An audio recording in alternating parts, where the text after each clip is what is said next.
ಸ್ನೇಹಿತರೆ ನಮಸ್ಕಾರ, ನಾನು ರವೀಂದ್ರ ಜೋಶಿ. ಬೆಳ್ಳಂಬೆಳಗ್ಗೆ ಇದೊಂದು ವಿಡಿಯೋ ನೋಡಿಬಿಡಿ, ಅಲ್ಲಿಗೆ ನಿಮಗೆ ಮಮತಾ ಬೇಗಂ ಅವರ ಹೀನಾತಿಹೀನ ಸ್ಥಿತಿ ಈಗ ಹೇಗಿದೆ ಅನ್ನೋದು ಸ್ಪಷ್ಟವಾಗಿ ಕಣ್ಣೆದುರಿಗೆ ಕಾಣಿಸುತ್ತೆ. ನಾನು ಶಬ್ದಗಳಲ್ಲಿ ಹೇಳೋದು ಬೇರೆ, ಅದನ್ನು ಯಥಾವತ್ತಾಗಿ ವಿಡಿಯೋ ಬಂದದ್ದನ್ನು ನೋಡೋದು ಬೇರೆ. ಅಂಥದ್ದೊಂದು ವಿಡಿಯೋವನ್ನು ಶನಿವಾರದ ಬೆಳಗ್ಗೆ ತಮ್ಮ ಅಡಿದಾವರೆಗಳಲ್ಲಿ ಅರ್ಪಿಸ್ತಾ ಇದ್ದೀನಿ. ಕಲ್ಕತ್ತೆಯ ಕಾಳಿ ಟೆಂಪಲ್ಗೆ ನಿನ್ನೆ ಮಮತಾ ಬೇಗಂ ಅವರು ಅದು ಯಾಕೋ ಹೋಗಿಬಿಟ್ಟಿದ್ರು. ನಮ್ಮನ್ನು ಕಾಫಿರ್ಗಳು ಅಂತ ಕರೆಯುವಂಥ ಮಮತಾ ಬೇಗಂಗೆ ಇದ್ದಕ್ಕಿದ್ದಾಗೆ ಕಾಳಿಯ ನೆನಪಾಗಿಬಿಡ್ತು. ಅಲ್ಲಿ ಹೇಗೆ ಈಕೆಯನ್ನು ನಡೆಸಿಕೊಂಡ್ರು ಅಂತ ಈ ವಿಡಿಯೋ ನೋಡಿಬಿಡಿ, ಅದಾದ್ಮೇಲೆ ನಿಮ್ಮ ಜೊತೆ ಮಾತಾಡ್ತೀನಿ.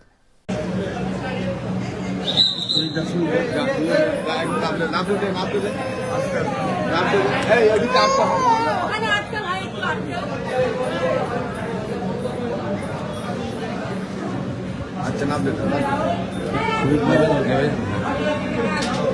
सामने जाती जाती जाती जाती जाओ जाओ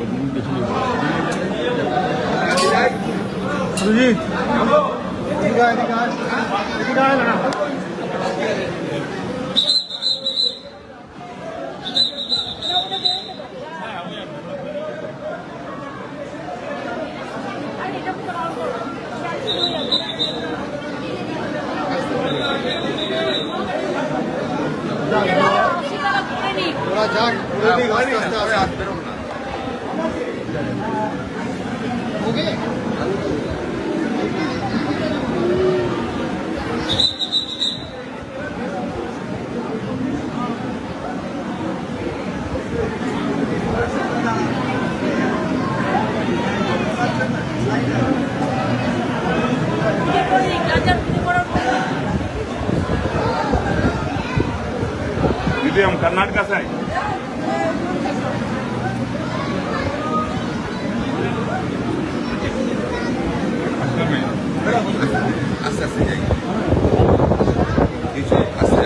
ಈ ವಿಡಿಯೋ ನೋಡಿದ ಮೇಲೆ ನನಗೆ ನೆನಪಾಗೋದು ಹಿಂದೊಂದು ಸಲ ಇದೇ ಮಮತಾ ಬೇಗಂ ಇದೇ ಕಲ್ಕತ್ತಾ ಕಾಳಿ ಟೆಂಪಲ್ಗೆ ಹೋಗುವಾಗ ರಸ್ತೆಯ ಇಕ್ಕೆಲಗಳಲ್ಲಿದ್ದಂಥ ಸನ್ಯಾಸಿಗಳ ಶಿಬಿರವನ್ನು ನೆಲಸಮ ಮಾಡಿಸಿದ್ದು ನೆನಪಾಗ್ತಾ ಇದೆ. ನನಗೆ ಇನ್ನೊಂದು ನೆನಪಾಗ್ತಾ ಇದೆ, ಈಕೆ ಹೋಗುವಾಗ ದೇವಸ್ಥಾನದ ಆವರಣದಲ್ಲಿ ಇವಳ ಹಠಾಟೋಪ ಹೇಗಿತ್ತು ಅಂತ. ದೇವ್ರ ಬಳಿ ಹೋಗುವಾಗ ಯಾವಾಗಲೂ ದೀನಾವಸ್ಥೆಯಲ್ಲಿ ನಾವು ಹೋಗ್ತೀವಿ. ಏಕೆಂದರೆ ಶರಣಾಗತಿ, ದೇವರೆದುರಿಗೆ ನಾವು ಮಾಡ್ಕೊಳ್ಳುವಂಥ ಶರಣಾಗತಿ. ನಿನ್ನ ಬಿಟ್ಟರೆ ನಮ್ಗೆ ಬೇರೆ ಗತಿನೇ ಇಲ್ಲ, ನಿನ್ನ ಪಾದಕ್ಕೆ ಬಂದು ಎರಗಿದ್ದೀನಿ ಅಂತ ನಾವು ದೇವ್ರ ಹತ್ರ ನಮ್ಮನ್ನು ಸಂಪೂರ್ಣವಾಗಿ ಸಮರ್ಪಿಸ್ಕೊಂಡ್ಬಿಡ್ತೀವಿ. ಡಿವೋಷನ್ ಅಂತ ಕರಿತೀವಿ ನಾವು. ಆದರೆ ಮಮತಾ ಬೇಗಂ ಅಲ್ಲಿಯೂ ಕೂಡ ಅಟಕಾಯಿಸುವಂಥ, ಅಲ್ಲಿಯೂ ಕೂಡ ದರ್ಪವನ್ನು ತೋರಿಸುವಂಥ, ಅಲ್ಲಿಯೂ ಕೂಡ ಅಹಂಕಾರ ಪಡುವಂಥ ಆಕೆಯ ನಡೆಯನ್ನು ನೋಡಿ ಈಕೆ ದೇವಸ್ಥಾನಕ್ಕಾದರೂ ಯಾಕೆ ಹೋದರು ಅಂತ ನನಗೆ ಅಚ್ಚರಿಯಾಗಿತ್ತು. ಈಗ ನೋಡಿ ದೇವರು ಹೇಗೆ ಶಿಕ್ಷೆಯನ್ನು ಕೊಡ್ತಾರೆ ಅಂದರೆ, ಈಕೆ ನಿಂತಿದ್ದಾಳೆ, ಈಕೆಯನ್ನು ಸುತ್ತಮುತ್ತಲೂ ಇರುವಂಥ ಜನ ಮಾತಾಡಿಸ್ತಾ ಇಲ್ಲ. ದರ್ಶನ ಮಾಡಿಕೊಂಡು ಹೊರಗಡೆ ಪ್ರಸಾದ ತಗೊಂಡು ತೆಂಗಿನಕಾಯಿ ಹಿಡ್ಕೊಂಡು ಭಕ್ತರು ಬರ್ತಾ ಇದ್ದಾರೆ. ಬಾಗಿಲ ಬಳಿ ಈಕೆ ನಿಂತಿದ್ದಾರೆ. ಈಕೆಗೆ ಕ್ಯಾರೆ ಅಂತ ಒಬ್ಬರು ಅಂತ ಇಲ್ಲ. ಆ ಸ್ಥಿತಿಗೆ ಮಮತಾ ಬೇಗಂ ಬಂದಿದ್ದಾರೆ. ಯಾಕೆ ಹಿಂಗಾಯಿತು ಭಾಳಷ್ಟು ಕಥೆಗಳು ನಿಮ್ಗೆ ಗೊತ್ತಿದ್ದಾವೆ. ಭಾಳ ಇಂಟ್ರೆಸ್ಟಿಂಗ್ ಆದಂಥ 2-3 ಘಟನೆಗಳನ್ನು ಹೇಳ್ತೀನಿ. ಮೊದಲನೇದಾಗಿ ಇವರ ಭಾಯ್ಪು ಇದಾನಲ್ಲ, ಈ ಭಾಯ್ಪುಗೆ 3 ವರ್ಷಗಳ ಹಿಂದೆ ಸಂಪೂರ್ಣವಾದ ಪಕ್ಷದ ಸಂಘಟನೆಯನ್ನು ಆತನಿಗೆ ಕೊಡಲಾಯಿತು. ಆತನಿಗೆ ರಾಷ್ಟ್ರೀಯ ಮುಖ್ಯ ಕಾರ್ಯದರ್ಶಿಯನ್ನಾಗಿ ಮಾಡಿದ್ರು, ನ್ಯಾಷನಲ್ ಸೆಕ್ರೆಟರಿ ಮಾಡಿದ್ರು, national chief secretary for TMC ಅಂತ ಮಾಡಲಿ. ಎಲ್ಲರೂ ಆಗ್ತಾರೆ. ಈ ಕಡೆ ಸಂಘಟನಾ ಕಾರ್ಯದರ್ಶಿ ಅಂತ KC ವೇಣುಗೋಪಾಲ್ ಇದ್ದಾರೆ, ಹೆಂಗಿದ್ದಾರೆ ಅಂತ ನಿಮ್ಗೆ ಗೊತ್ತು. ಆ ಕಡೆ ಪ್ರಿಯಾಂಕಾ ವಾಡ್ರಾ ಇದ್ದಾರೆ, ಅವರು ಕೂಡ ರಾಷ್ಟ್ರೀಯ ಕಾರ್ಯದರ್ಶಿಯಾಗಿದ್ದಂಥವರು. ಆದರೆ ಈತನ ಅಟ್ಟಹಾಸ ಹೇಗಿತ್ತು ಅಂತ ಹೇಳ್ತೇನೆ. ಈತನಿಗೆ Z+ ಬ್ಲೂ ಬುಕ್ ಸೆಕ್ಯೂರಿಟಿ ಅಂತ ಕೊಡಲಾಗಿತ್ತು. ಏನಿದು Z+ ಬ್ಲೂ ಬುಕ್ ಸೆಕ್ಯೂರಿಟಿ ಅಂದರೆ ಏನಿದು? ಈತ ಎಲ್ಲಿಯೇ ಸಂಚಾರ ಮಾಡಿದರೂ ಕೂಡ ಅದನ್ನು ಗ್ರೀನ್ ಕಾರಿಡಾರಾಗಿ ಪರಿವರ್ತಿಸಲಾಗತ್ತೆ. ಅಂದರೆ ಎಲ್ಲಿಯೂ ಕೂಡ ಈತನ ಗಾಡಿ ನಿಲ್ಲೋ ಹಾಗೇ ಇಲ್ಲ. ನಾವೇನು ಝೀರೋ ಟ್ರಾಫಿಕ್ ಅಂತೀವಲ್ಲ, ಆ ಥರ ಝೀರೋ ಟ್ರಾಫಿಕ್ಕು. ಮತ್ತು ಈತ ಸಂಚರಿಸುವ ಎಲ್ಲ ರಸ್ತೆಗಳ ಪ್ರದೇಶ ಏನಿದೆ ಅದರ ಭದ್ರತೆಯನ್ನು ನೋಡಿಕೊಳ್ಳುವಂಥ ಜವಾಬ್ದಾರಿ ಭದ್ರತಾ ಸಿಬ್ಬಂದಿಯವರಿಗೆ ಇರುತ್ತೆ. Who is he? ಯಾರೀತ? ಈತ ಕೇವಲ ಒಬ್ಬ ಭಾಯ್ಪು. ಅದನ್ನು ಮೀರಿದಂಥ ಯಾವುದೇ ಇದು ಇಲ್ಲ. ಅದು ಬಿಟ್ಟರೆ ಈತ ಡೈಮಂಡ್ ಹಾರ್ಬರ್ನಲ್ಲಿ ಒಬ್ಬ ಎಂ ಪಿ. ಈ ದೇಶದಲ್ಲಿ ಈ ರೀತಿ 543 ಎಂ ಪಿಗಳಿದ್ದಾರೆ. ಆ 543ರಲ್ಲಿ ಈತನೂ ಒಬ್ಬ, ಅದು ಆಡಳಿತ ಪಕ್ಷದಲ್ಲಿ ಇದ್ದವನಲ್ಲ, ವಿಪಕ್ಷದಲ್ಲಿ ಇದ್ದಂಥ ಮನುಷ್ಯ. ಈತನದೊಂದು ಆಫೀಸ್ ಇದೆ, ಕಮ್ಯಾಕ್ ಸ್ಟ್ರೀಟ್ ಅಂತ ಕಲ್ಕತ್ತಾದ ಒಂದು ಸ್ಟ್ರೀಟ್ ಇದೆ. ಆ ಸ್ಟ್ರೀಟ್ನಲ್ಲಿ ಈತನ ಆಫೀಸು. ಈತನ ಅಪಾಯಿಂಟ್ಮೆಂಟ್ ಸಿಗಲ್ಲ. ಈತನನ್ನೇ ನೀವು ಮಾತಾಡಿಸ್ಬೇಕು ಅಂದರೆ, ಯಾರು ಮಾತಾಡಿಸ್ಬೇಕು ಅಂದರೆ M P, M L A, ZP members ಅಥವಾ ಯಾವುದೇ ಉನ್ನತ ಸ್ಥಾನದಲ್ಲಿರುವಂಥ ವ್ಯಕ್ತಿ ಈತನನ್ನು ಮಾತಾಡಿಸ್ಬೇಕಾದ್ರೆ ಮಾತಾಡ್ಸೋಕ್ಕೆ ಸಾಧ್ಯ ಆಗಲ್ಲ. ಈತನ PAನ ಜೊತೆ ಮಾತಾಡಬೇಕು. ಈತನ PA ಜೀತದಾಳುಗಳ ಥರ MLAಗಳನ್ನ, MP ಗಳನ್ನ, ZP ಮೆಂಬರ್ಗಳನ್ನ, ಆಫೀಸ್ ಬೇರರ್ಸ್ಗಳನ್ನ ಇನ್ನಿಲ್ಲದ ಹಾಗೆ ಗುಲಾಮಿಗಿರಿಯಲ್ಲಿ ನಡೆಸ್ಕೊತಾ ಇದ್ರು. ಈತನನ್ನು ನೋಡಬೇಕು ಅಂದರೆ ಈತನ ಜೊತೆ ಇನ್ನೊಬ್ಬ ಇರ್ತಿದ್ದ, ವಿನೇಶ್ ಚಾಂಡೇಲ್ ಅಂತ ಆತನ ಹೆಸರು. ಯಾರು ಈ ವಿನೇಶ್ ಚಾಂಡೇಲ್? ಈತ ಐಪ್ಯಾಕ್ ಅನ್ನುವಂಥ ಒಂದು ಸಂಸ್ಥೆ ಏನಿತ್ತಲ್ಲ, ಇವ್ರು ಸ್ಟ್ರಾಟಜಿ ಮಾಡಿಕೊಡ್ತೀನಿ ಅಂತ ಬಂದಿತ್ತು. ಅವ್ರ ಮೇಲೆ CBI ಕೇಸ್ ಇದೆಯಲ್ಲ, ಮಮತಾ ಬೇಗಮ್ ಅವರು ಬಂದು ಫೈಲ್ಗಳು ಕಿತ್ಕೊಂಡು ಹೋದರು ಐಪ್ಯಾಕ್ ಆಫೀಸ್ನಿಂದ ಅಂತೆಲ್ಲ ಹೇಳ್ತೀವಲ್ಲ, ಆ ವಿನೇಶ್ ಚಾಂಡೇಲು ಈತನ ಬೆಲೆ ಬಾಳುವ ಕಾರಲ್ಲಿ ಪಕ್ಕದಲ್ಲಿ ಕೂತಿರೋನು. ಇವರಿಬ್ಬರು ಕಾರಿನಲ್ಲಿ ಎಲ್ಲ ಕಡೆ ಸಂಚಾರ ಮಾಡೋರು. ಮಾಡುವಾಗ ಗ್ಲಾಸಿನಲ್ಲಿ ನೀವು ಈತನನ್ನು ನೋಡಬೇಕು. ಈತ ಎಂದೂ ಕೂಡ, ಅಭಿಷೇಕ್ ಬ್ಯಾನರ್ಜಿ ಎಂದೂ ಕೂಡ ಗ್ರೌಂಡ್ ಲೆವೆಲಲ್ಲಿ ಓಡಾಡಿ ಸಂಘಟನೆ ಮಾಡಲಿಲ್ಲ ಅಥವಾ ಯಾವುದೇ MLA MP ಗಳನ್ನ ಮಾತೇ ಆಡಿಸಲಿಲ್ಲ. ನಿಮ್ಮದೇನಾದರೂ ದೂರು ದುಮ್ಮಾನಗಳಿದೆ ಅಥವಾ ನಿಮಗೇನಾದರೂ ಕೆಲಸ ಆಗಬೇಕು ಒಬ್ಬ MLAಗೆ ಅಂದ್ಕೊಳ್ಳಿ, ಅವ್ರು ಹೋಗಿ PAಗೆ ಹೇಳ್ತಾಯಿದ್ರು. ಆ PA ಯಾವತ್ತೋ ಒಂದು ದಿವಸ ವಾಪಸ್ ಇವ್ರಿಗೆ ಉತ್ತರ ಕೊಡೋನು. ಅದು ಇವರು ಅಭಿಷೇಕ್ ಬ್ಯಾನರ್ಜಿ ಉತ್ತರ ಕೊಟ್ಟರೆ. ಅಂದರೆ ಇಡೀ ಸಂಪೂರ್ಣವಾದ ಪಕ್ಷದ ಹಿಡಿತ, ಆಡಳಿತದ ಹಿಡಿತ, ವ್ಯವಹಾರ ಎಲ್ಲವನ್ನೂ ಕೂಡ ಸಂಪೂರ್ಣವಾಗಿ ಮಮತಾ ಬೇಗಮ್ ಅವರು ಈ ತನ್ನ ಸೋದರಳಿನಿಗೆ ವಹಿಸಿಬಿಟ್ಟಿದ್ರು. ಒಳಗಡೆ ಜನರಿಗೆ ಆಕ್ರೋಶ ಇತ್ತು ಇವ್ರಿಗೆಲ್ಲ. ಆದರೆ ಆಡಳಿತ ಪಕ್ಷದಲ್ಲಿದ್ದೀವಿ, ನಾವು ಹೈಕಮಾಂಡ್ನ ವಿರುದ್ಧ ಹಾಕ್ಕೊಂಡ್ರೆ ನಾಳೆ ಮುಂದಿನ ಸಲ ಟಿಕೆಟ್ ಸಿಗೋದಿಲ್ಲ, ಟಿಕೆಟ್ ಸಿಗಲಿಲ್ಲ ಅಂದರೆ ನಮ್ಮ ರಾಜಕೀಯ ಭವಿಷ್ಯ ಮುಗಿದು ಹೋಗುತ್ತೆ. ಎದುರುಗಡೆ ಅಪೋಸಿಷನ್ ಪಾರ್ಟಿಗಳಿಲ್ಲ, ಕಾಂಗ್ರೆಸ್ಸು ಇಲ್ಲ, CPM ಇಲ್ಲ, BJPಗೆ ಅಡ್ರೆಸ್ಸೇ ಇಲ್ಲ. ಇರೋದು 77 ಸೀಟ್ ಇದ್ದಾವೆ. ಅದು ಹೋದ ಸಲ ನರೇಂದ್ರ ಮೋದಿ ಅವರು ಇನ್ನಿಲ್ಲದ ಹಾಗೆ ಕಷ್ಟಪಟ್ಟದ್ದಕ್ಕೆ 2021ರಲ್ಲಿ 16 ರ್ಯಾಲಿ ಮಾಡಿದರು ನರೇಂದ್ರ ಮೋದಿ, ಅದಕ್ಕೆ ಬಂದದ್ದು. ಈ ಸಲ ಅದು ಬರೋದಿಲ್ಲ, ಯಾಕಂದರೆ ಪಶ್ಚಿಮ ಬಂಗಾಳದಕ್ಕೆ ಬಾಂಗ್ಲಾದೇಶಿಯರನ್ನ ಇನ್ನಷ್ಟು ಜನ ತೊಗೊಂಡ್ಬಿಟ್ಟಿರೋದ್ರಿಂದ ಮತ್ತು ಅತಿ ಹೆಚ್ಚು ಮತದಾರರು ಸಾಬ್ರಿರೋದ್ರಿಂದ BJPಗೆ ಚಾನ್ಸೇ ಇಲ್ಲ. ಹಾಗಾದರೆ ಏನು ಮಾಡಬೇಕು? ಇವ್ರು ಹೇಳ್ದಂಗೆ ಕೇಳ್ಕೊಂಡು ಬಿದ್ದಿರಬೇಕು ಅಂತ ಎಲ್ಲರೂ ಕಾಯ್ತಾಯಿದ್ರು. ಇದು ವಾಸ್ತವದಲ್ಲಿ ನಡೆದಂಥ ವಿದ್ಯಮಾನ. ನಿನ್ನೆ ಒಂದು ಯೂಟ್ಯೂಬ್ ಚಾನಲ್ನಲ್ಲಿ ಇದ್ದಕ್ಕಿದ್ದ ಹಾಗೆ ರಿಜು ದತ್ತಾ ಅಂತೇಳಿ ಇವರ ನ್ಯಾಷನಲ್ ಸ್ಪೋಕ್ಸ್ ಪರ್ಸನ್, ಆತ ಒಂದು ಸಂದರ್ಶನವನ್ನು ಕೊಡ್ತಾನೆ. ಈ ರಿಜು ದತ್ತಾ ಕೂಡ 9ನೇ ತಾರೀಕಿಂತ ಮುಂಚೆ 4ನೇ ತಾರೀಕಿಗೆ ಚುನಾವಣಾ ಫಲಿತಾಂಶ ಬಂತು. 9ನೇ ತಾರೀಕು ಆತ ರಾಜೀನಾಮೆ ಕೊಡೋಕ್ಕಿಂತ ಮುಂಚೆ ಒಂದು ಹೇಳಿಕೆಯನ್ನು ಕೊಟ್ಟಿದ್ದ. ಏನಂತ? 4ನೇ ತಾರೀಕು ಮಧ್ಯಾಹ್ನ 2 ಗಂಟೆ ಅಮಿತ್ ಶಾ ಎಲ್ಲೇ ಇದ್ದರೂ ಹಿಡ್ಕೊಂಬಂದು ಹೊಡಿತೀವಿ ಅಂತ ಹೇಳಿದಂಥ ಮನುಷ್ಯ ಆತ. ಈತೇನು ಸಾಚಾ ಅಲ್ಲ ಅನ್ನೋದಕ್ಕೆ ಹೇಳ್ತಾ ಇದ್ದಾನೆ. ಈಗ ಆತ ಮಮತಾ ಬೇಗಮ್ನ ಬೈತಾ ಇದ್ದಾನೆ, ಅಭಿಷೇಕ್ ಬ್ಯಾನರ್ಜಿನ ಬೈತಾ ಇದ್ದಾನೆ. ಆತನ ಸಂದರ್ಶನವನ್ನು ನೋಡಿದೆ. ಈ ರಿಜು ದತ್ತಾ ಹೇಳ್ತಾರೆ, ರಿಜು ದತ್ತಾ ಈಗ ಬಿಟ್ಟಿದ್ದಾರೆ ನೋಡಿ, ಕರೆಕ್ಟು 1 ತಿಂಗಳಾಯಿತು. ಹೋದ ತಿಂಗಳು 4ನೇ ತಾರೀಕಿಗೆ ಫಲಿತಾಂಶ ಬಂದಿದೆ. ಈ ತಿಂಗಳು 6ನೇ ತಾರೀಕು ನಿಮ್ಮ ಜೊತೆ ಮಾತಾಡ್ತಾ ಇದ್ದೀನಿ, ಇವತ್ತು ಶನಿವಾರ ದಿವಸ. ಈ 1 ತಿಂಗಳು 2 ದಿವಸದಲ್ಲಿ ಎಷ್ಟೆಲ್ಲ ಬದಲಾವಣೆಗಳಾಗಿದ್ದಾವೆ ಅಂದರೆ, ಇಲ್ಲಿವರೆಗೂ ಯಾವುದೇ ರಾಜ್ಯದ ಚುನಾವಣೆ ಆದ ಮೇಲೆ ಯಾವುದೇ ಪಕ್ಷಕ್ಕೆ ಈ ರೀತಿಯಾದಂಥ ಹೀನಾತಿಹೀನ ಸ್ಥಿತಿ ಬಂದೇ ಇಲ್ಲ. ಯಾವ ರಾಜ್ಯದಲ್ಲಿಯೂ ಯಾವ ಪಕ್ಷಕ್ಕೂ ಕೂಡ ಅಲ್ಲಿಂದ ಈ ರೀತಿ ವಲಸೆ ಹೋಗಿರುವಂಥ ನಿಮಗೆ ಇತಿಹಾಸದಲ್ಲಿ ಯಾವುದೇ ರೀತಿಯ ಸಾಕ್ಷ್ಯಾಧಾರಗಳು ಸಿಗೋದಿಲ್ಲ. ಇಂಥ ಉದಾಹರಣೆಗಳೇ ಇಲ್ಲ. ಆ ರೀತಿಯಾದಂಥ ಸ್ಥಿತಿ ಪಶ್ಚಿಮ ಬಂಗಾಳದಲ್ಲಿ ಉಂಟಾಗಿದೆ. ಅದಕ್ಕೆ ಕಾರಣವನ್ನು ಈ ರಿಜು ದತ್ತಾನ ಸಂದರ್ಶಕಿ ಕೇಳ್ತಾ ಹೋಗ್ತಾರೆ. ಆತ ಹೇಳ್ತಾರೆ, ನೋಡಿ ಕಟಮನಿ, ಟೋಲ್ಬಾಜಿ ಇವೆಲ್ಲ ಏನಿದೆ ಅದನ್ನು ಅತ್ಯಂತ ವ್ಯವಸ್ಥಿತವಾಗಿ ನಿಭಾಯಿಸ್ತಾ ಇದ್ದಂಥ ವ್ಯಕ್ತಿನೇ ಅಭಿಷೇಕ್ ಬ್ಯಾನರ್ಜಿ. ಅಭಿಷೇಕ್ ಬ್ಯಾನರ್ಜಿ ಹಾಗಾದರೆ ಮಮತಾ ಬೇಗಮ್ ಏನು ಮಾಡ್ತಾಯಿದ್ರು? ಮಮತಾ ಬೇಗಮ್ ಹಿಂದೆ 4-5 ಜನ ಸಚಿವರಿರು.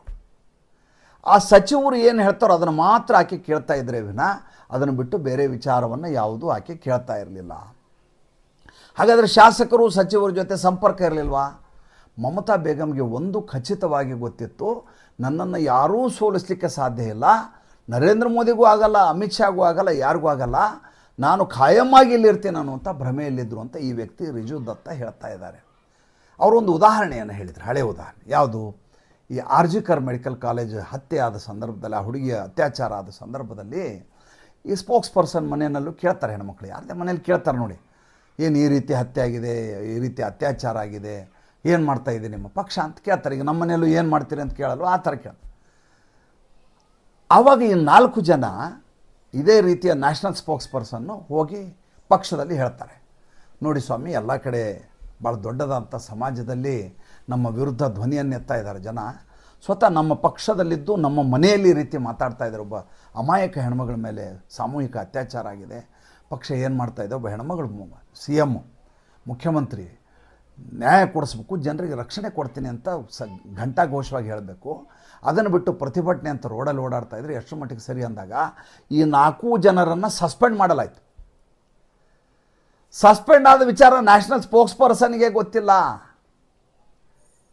ಹಾಗಾದರೆ ಏನು ವ್ಯವಸ್ಥೆ ಇತ್ತಲ್ಲಿ? ಏನು ವ್ಯವಸ್ಥೆ ಇತ್ತು ಅಂದರೆ, ಯಾವುದೇ ವ್ಯಕ್ತಿ ಪಕ್ಷದ ವಿರುದ್ಧವಾಗಿ ಮಾತನಾಡಿದ್ದೇ ಆದರೆ ಆತನ ಮೇಲೆ ಗಾಂಜಾ ಇಟ್ಕೊಂಡಿದ್ದಾನೆ ಅಂತ ಕೇಸ್ ಹಾಕೋದು, ಇಲ್ಲ ಆತನ ಮನೆಯಲ್ಲಿ ಡ್ರಗ್ಸ್ ಇದೆ, ಅಥವಾ ಈತ ದುಡ್ಡನ್ನು ಹೊಡೆದಿದ್ದಾನೆ, ಅಥವಾ ವಂಚನೆ ಮಾಡಿದ್ದಾನೆ, ಯಾವುದೋ ಒಂದು ಆತನ ಮೇಲೆ ಕೇಸ್ ಹೇರೋದು. ಹೇರಿ ಶುಕ್ರವಾರ ಬಂಧನ ಮಾಡಿದರೆ ಆತನನ್ನು ಕೋರ್ಟಿಗೆ ಪ್ರೊಡ್ಯೂಸೇ ಮಾಡೋ ಹಾಗಿಲ್ಲ. ಯಾವತ್ತೋ ಒಂದು ದಿವಸ ಲಿಸ್ಟ್ ತೋರಿಸೋದು, ಆಮೇಲೆ ಅವನು ಎಲ್ಲಿದ್ದಾನೆ ಅಂತ ಯಾರಿಗೂ ಗೊತ್ತಾಗೋದಿಲ್ಲ. ಅಷ್ಟು ಭಯಾನಕವಾದಂಥ ಕರಾಳವಾದಂಥ ವ್ಯವಸ್ಥೆಯನ್ನು ಅಭಿಷೇಕ್ ಬ್ಯಾನರ್ಜಿ ಜಾರಿಗೆ ತಂದಿದ್ದ. ಯಾವ ರೀತಿಯ ದೌರ್ಜನ್ಯ TMC ಅವ್ರ ಮೇಲೆ ನಡೀತಾ ಇತ್ತು ಅಂದರೆ, TMCಯಲ್ಲಿರುವಂಥ MLAಗಳು MP ಗಳು ಕೂಡ ಇದು ಈ ಉಸಿರುಗಟ್ಟಿದ ವಾತಾವರಣದಿಂದ ಹೊರಗೆ ಬರೋದು ಹೇಗೆ ಅಂತ ಎಲ್ಲರೂ ಆಲೋಚನೆ ಮಾಡ್ತಾಯಿದ್ರು. ಒಂದು ಫಲಿತಾಂಶ ಎಲ್ಲರಿಗೂ ನಿಟ್ಟುಸಿರು ಬಿಡುವ ಹಾಗಾಗಿದೆ. ಹೀಗಾಗಿ ಇದ್ದಕ್ಕಿದ್ದ ಹಾಗೆ ಎಲ್ಲರೂ ಮಾತಾಡುವಂಥ ಪರಿಸ್ಥಿತಿ ಬಂದಿದೆ. ಹಾಗಾದರೆ ಮುಂದೆ ಪರಿಸ್ಥಿತಿ ಏನು? ಅವ್ರು ಹೇಳ್ತಾರೆ, ಅಭಿಷೇಕ್ ಬ್ಯಾನರ್ಜಿಯ ಬಗ್ಗೆ ಪ್ರತಿಯೊಬ್ಬರಿಗೂ ಇನ್ನಿಲ್ಲದ ಹಾಗೆ ಕೋಪ ಇದೆ. ಆತನನ್ನು ಪಕ್ಷದಲ್ಲಿ ಇಟ್ಕೊಂಡ್ರೆ ಮಮತಾ ಬೇಗಂಗೆ ಭವಿಷ್ಯವಿಲ್ಲ. 2 ಅವಕಾಶಗಳಿದೆ. ಒಂದು, ಅಭಿಷೇಕ್ ಬ್ಯಾನರ್ಜಿಯನ್ನು ನಾನು ಬಿಟ್ಟುಬಿಡ್ತೀನಿ, ನಾನು ನಿಮ್ಮ ಜೊತೆ ಬರ್ತೀನಿ ಅಂತ ಕಾರ್ಯಕರ್ತರಿಗೆ ಮತ್ತು MLAಗಳಿಗೆ MP ಗಳಿಗೆ ಬಹಿರಂಗವಾಗಿ ಸಾರಬೇಕು. ಹಾಗೆ ಸಾರಲಿಕ್ಕೆ ಮಮತಾ ಬೇಗಂ ಸಿದ್ಧರಿಲ್ಲ. ಏಕೆಂದರೆ ಆಕೆ ಲಂಗು ಲಗಾಮುಗಳೆಲ್ಲ ಅಭಿಷೇಕ್ ಬ್ಯಾನರ್ಜಿ ಕೈಯಲ್ಲಿದ್ದಾವೆ. ಆಕೆ ಹಾಗೆ ಹೇಳಲಿಕ್ಕೆ ಸಾಧ್ಯ ಇಲ್ಲ. ಎರಡನೆಯದು, ಇವರೆಲ್ಲ ಈ ರೀತಿ ಮಾಡಲಿಕ್ಕೆ ಕಾರಣವೇ ಮಮತಾ ಬೇಗಮು. ಯಾಕೆಂದರೆ 2021ರಲ್ಲಿ ಇದೇ ಮಮತಾ ಬೇಗಂ ವಿಧಾನಮಂಡಲದಲ್ಲಿ ನರೇಂದ್ರ ಮೋದಿ, ಅಮಿತ್ ಶಾ ಹಾಗೂ ಜಗತ್ ಪ್ರಕಾಶ್ ನಡ್ಡಾ ಇವರು ಚೋರ್ ಅಂತೇಳಿ ವಿಧಾನಮಂಡಲದಲ್ಲಿ ಕರೆದರು. ಅಷ್ಟೇ ಅಲ್ಲ, ಇವ್ರನ್ನೆಲ್ಲ ಹಿಡಿದು ಹೊಡಿತೀನಿ ಅಂತ ಸಾಮೂಹಿಕ ಕಂಡಲ್ಲಿ ಹೆಸರು ಹಿಡಿದು ಬೈದಾಡ್ತಾಯಿದ್ರು. ಈಕೆ ಬೈದಾಡಿದ್ದನ್ನು ನೋಡಿ ಡೆರೆಕ್ ಓಬ್ರಾಯನು ಈ ಬಾರಿಯ ಚುನಾವಣೆಯಲ್ಲಿ ಪ್ರತಿ ದಿವಸ 2 ನಿಮಿಷದ ವಿಡಿಯೋಗಳನ್ನು ಬಿಡುಗಡೆ ಮಾಡ್ತಾ ಇದ್ದ, ಹೆಸರು ಹಿಡಿದು ನರೇಂದ್ರ ಮೋದಿ ಆಪ್ಕೋ ಹಮ್ ನಹಿ ಛೋಡೆಂಗೆ ಅಂತ. ಈ ಕಡೆ ಅಭಿಷೇಕ್ ಬ್ಯಾನರ್ಜಿ ಕಾರ್ ಬಾನೆಟ್ ಮೇಲೆ ನಿಂತು ಹೇಳೋನು, 4 तारीख दोपहर 2 बजे आप कहीं दिल्ली में कहीं भी रहो, आपको लेके आएंगे हम, आपको हम ऐसा मारेंगे, आप डंडा मारेंगे, आपको उल्टा लटकाएंगे, ನಿಮ್ಮನ್ನು ಉಲ್ಟಾ ಕಟ್ತೀವಿ ಅಂತ ಮಾತಾಡಿದ್ದಾರೆ. ಎಲ್ಲ ಮಾತುಗಳು ಕೂಡ ಸಂವಿಧಾನ ಬಾಹಿರಾಗಿದ್ದಾವೆ. ಇವ್ರ ಮೇಲೆ ಮೊಕದ್ದಮೆಗಳಾಗಿದ್ದಾವೆ. ಇವರು ಯಾರೂ ಹೊರಗೆ ಬರಲಾರದ ಸ್ಥಿತಿಯಲ್ಲಿದೆ. ಹಾಗಾದರೆ ಅಭಿಷೇಕ್ ಬ್ಯಾನರ್ಜಿಯ ಕಥೆ ಏನು ಅಂತ ಕೇಳ್ತಾರೆ ಸಂದರ್ಶಕಿ ಈ ರಿಜು ದತ್ತನ. ನೋಡಿ, ನಾನು ಇಷ್ಟು ವರ್ಷ ರಿಜು ದತ್ತ ನಾನು ಇಷ್ಟು ದಿವಸ ಪಕ್ಷದಲ್ಲಿದ್ದೀನಿ. ನನ್ನ ತಿಳುವಳಿಕೆಯ ಮೇರೆಗೆ ನಾನು ಹೇಳ್ತೇನೆ, ಅಭಿಷೇಕ್ ಬ್ಯಾನರ್ಜಿ ತಪ್ಪಿಸ್ಕೊಳ್ಳಿಕ್ಕೆ ಸಾಧ್ಯವೇ ಇಲ್ಲ. ಒಂದು ಪ್ರಕರಣ ಬಿಟ್ಟರೆ ಇನ್ನೊಂದು ಪ್ರಕರಣ ಬಿಟ್ಟರೆ ಮತ್ತೊಂದು ಬಿಟ್ಟರೆ ಮುಗಿದೊಂದು, ಹೀಗೆ ಆತನ ಮೈತುಂಬ ಪ್ರಕರಣಗಳಿದ್ದಾವೆ. ಎರಡನೇದಾಗಿ ಈಗ ಬಂದಿರುವಂಥ ಮುಖ್ಯಮಂತ್ರಿ ಇದ್ದಾರಲ್ಲ ಸುವೇಂದು ಅಧಿಕಾರಿ ನಮ್ಮ ಪಕ್ಷದಲ್ಲೇ ಇದ್ದು ಸೆಕೆಂಡ್ ಪ್ಲೇಸಲ್ಲಿದ್ದಂಥ ವ್ಯಕ್ತಿ. TMC ಪಕ್ಷದಲ್ಲೇ ಇದ್ದು ಸೆಕೆಂಡ್ ಪವರ್ಫುಲ್ ಪೊಸಿಷನ್ನಲ್ಲಿ ಇದ್ದಂಥ ವ್ಯಕ್ತಿ ಒಂದು ಕಾಲಕ್ಕೆ. ಈಗ ಅಭಿಷೇಕ್ ಬ್ಯಾನರ್ಜಿ 2ನೇ ಸ್ಥಾನಕ್ಕೆ ಬಂದಿದ್ದಾರೆ. ಅಭಿಷೇಕ್ ಬ್ಯಾನರ್ಜಿಗೂ ಮತ್ತು ಸುವೇಂದು ಅಧಿಕಾರಿಗೂ ಬರಲಿಲ್ಲ ಅನ್ನುವಂಥ ಕಾರಣಕ್ಕೋಸ್ಕರ ಬಂಡಾಯವೆದ್ದು ಹೊರಗಡೆ ಬಂದಿರೋದು ಸುವೇಂದು ಅಧಿಕಾರಿ. ಸುವೇಂದು ಅಧಿಕಾರಿಗೆ ಪ್ರತಿಯೊಂದು ವಿಷಯಗಳು, ಪ್ರತಿಯೊಂದು ಮಜಲುಗಳು, ಪ್ರತಿಯೊಂದು ರಹಸ್ಯಗಳು ಗೊತ್ತಿದ್ದಾವೆ. ಅವರು ಬಿಡುವ ಸ್ಥಿತಿಯಲ್ಲಿಲ್ಲ. ಅವ್ರು ಹೇಗಿದ್ದಾರೆ ಅಂದರೆ, ಒಬ್ಬ ಯೋಗಿ ಆದಿತ್ಯನಾಥ್ ಮತ್ತು ಒಬ್ಬ ಹಿಮಂತ ಬಿಸ್ವ ಶರ್ಮಾ ಅವರಿಬ್ಬರಿಗೂ ಒಟ್ಟಿಗೆ ಸೇರಿಸಿ ಸ್ಟಿರಾಯ್ಡ್ ಕೊಟ್ಟರೆ ಯಾವ ರೀತಿ ಆಡ್ತಾ ಇದ್ದಾರೋ ಆ ರೀತಿ ಆಡ್ತಾ ಇದ್ದಾರೆ. ಅವರ ಆಟವನ್ನು ನೋಡಿ ಫಿರ್ಹಾದ್ ಹಕೀಮ್ ಎನ್ನುವಂಥ ಮತಾಂಧ ರಾಜೀನಾಮೆ ಕೊಟ್ಟಿದ್ದಾರೆ ನಿನ್ನೆ ಅಂತ ಅಂದರೆ ಸುವೇಂದು ಅಧಿಕಾರಿ ಎಷ್ಟು ಪ್ರಬಲವಾಗಿದ್ದಾರೆ, ಎಷ್ಟು ಬಲಾಢ್ಯವಾಗಿದ್ದಾರೆ ಅನ್ನುವುದನ್ನು ನಾವು ಆಲೋಚನೆ ಮಾಡಬೇಕು. ಎರಡನೇದು, ಇಡೀ ಪಶ್ಚಿಮ ಬಂಗಾಳದಲ್ಲಿ 41% ಮತ TMCಗೆ ಬಂದಿದ್ದರೂ ಕೂಡ ಜನ ಆಕೆಗೆ ಚೋರ್ ಅಂತ ಎಲ್ಲ ಕಡೆ ಕರೀತಾ ಇದ್ದಾರೆ.